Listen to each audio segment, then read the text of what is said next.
Hello, I'm welcome to the visitor centre here at Celtic Park. My name is Neil Lennon, and it's been my privilege to play for and captain the club that I support.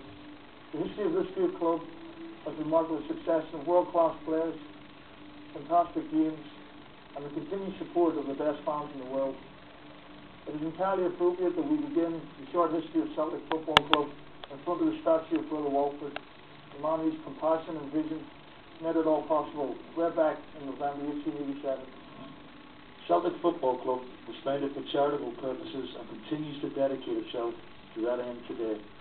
At the latter part of the 19th century, various methods were used to raise money to feed the poor children of Glasgow's East End, many of them the offspring of Irish immigrants. It was noted that football matches were becoming a popular spectator sport, and that those keen to watch were also happy to pay for admission. Prompted by the success of Edinburgh Hibernian, a meeting was arranged for all interested parties in St Mary's Hall in Kelvin on the 6th of November 1887. After many hours of discussion under the guidance of Brother Walford, Celtic Football Club came into being with the aim of using any monies raised from matches to feed the poor of the East End. Today, as social conditions have altered the lives of the supporters, another kind of need is being addressed: the need of a team nourishing the dreams of the supporters. We in turn show the commitment to the players that has sustained Celtic over a century. It is this fusion of people and professionals that has been in evidence since the first group of volunteers helped to construct the original Celtic Park, a ground that served Celtic in its first 4 years of existence.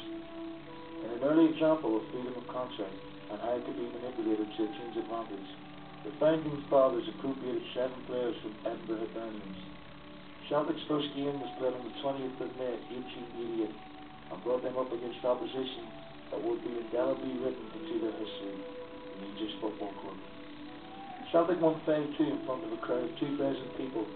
Neil McCallum scored the first ever goal in Celtic's history, taking his place in Celtic folklore. By 1892, the club had moved across the road to the site that remains their home to this present day, and had taken on full membership of the Scottish Football League, which had been formed in 1890. Willie Neely, who would later become the first team manager, had recalled with pride how a seemingly impossible site was converted into a palatial enclosure. An excited supporter, equally impressed by his new surroundings, had remarked that it was like leaving the graveyard to enter paradise. An alternative name for Celtic Park had been born. The birth of the 20th century saw Celtic firmly established as a force in the land. They had won the Scottish Cup twice and had taken 4 of the first 9 league championships. Celtic had a stadium that was second to none and the largest support in Britain. Experimentation was always found preferable to stagnation, and the start of the 1903-04 season saw a radical change to the first team kit. The green and white vertical stripes that had been used for the past 14 years was replaced by a new design that has since stood the test of time and is known the world over as the Hoops. A side that included famous shouts such as Quinn, Loney, Gay and McNair became the first team in British football history to win 6 championships in a row, and had a special shield bearing the name of all the players who had participated in the run, presented to them by the Scottish Football League. The drums of war were resounding throughout the land, and football would take second place to the great conflict. Celtic's ranks were somewhat depleted as football players turned into conscripts. The club sent out 300 footballs to the troops abroad to provide such diversions as were possible during what Willie Neely described as his cruel war. Despite the impact of the war, Celtic maintained their recent record in championship success. The great 6-in-a-row side and the goal-scoring abilities of Jimmy Quinn were replaced by a side that will win 3 of the 4 wartime titles and boast one of the greatest players ever to wear the hoops, Patsy Gallagher. If there was a switch in the fans' devotions from Quinn to Gallagher, the same could be said when the seemingly irreplaceable Gallagher left the side in 1925. The gap in the fans' hearts was soon filled by the goal-scoring exploits of a young man signed from St Roch's, who would go on to break all the British records for putting the ball in the net. Jimmy McGrory scored his first goal for the club in 1924, and from that point onwards, he would go on to amass an incredible 550 goals in first-class football. As always, new players came into the squad, some offering little in terms of longevity. Others, such as goalkeeper John Thompson, brought bursts of amusement from watching crowds. We saw this young man consistently perform to heights previously unmatched in his craft. Due to a combination of bravery and selflessness, John's career was sadly cut short. Coming from his line to achieve a certain goal, his life was lost playing for Celtic on the 5th of September 1931. But possibly the most revered figure in Celtic's history, it is appropriate that his headstone in Bow Hill Cemetery bears the epitaph, "He'd never die, he live in our hearts, they leave behind." Just as the industrial depression left Clydeside, the footballing depression suffered by the Celtic support for much of the period also disappeared.